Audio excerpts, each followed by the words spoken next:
खेसारी के दिल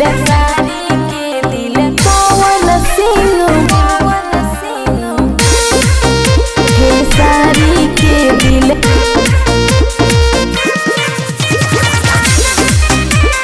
समर सिंह पगलाइल बाड़े रे।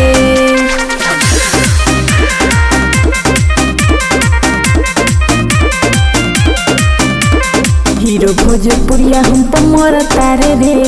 लव के पढ़ाई हमसे पढ़ता रे हीरो भोजपुरिया हम पे मरता रे लव के पढ़ाई हमसे पढ़ता रे रीते से हमारा झुलनी झुराइल बाड़े रे कि हमारा साड़ी पखे साड़ी के दिलाइल बाड़े रे कि पातर कमर देखी समर सिंह पगलाइल बाड़े रे।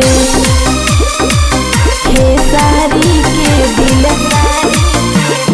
पवन सिंह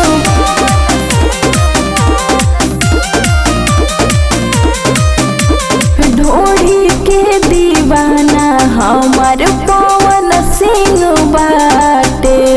गलिया नील कमल के दतवे से काटे ढोढ़ी के दीवाना हमार पवन सिंह बाटे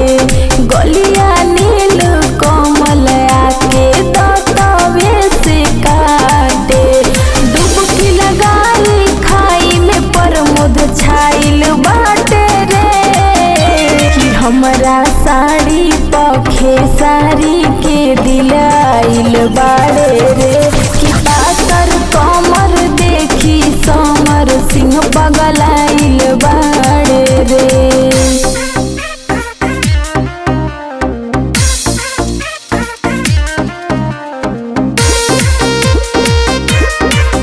खेसारी के दिल पवन सिंह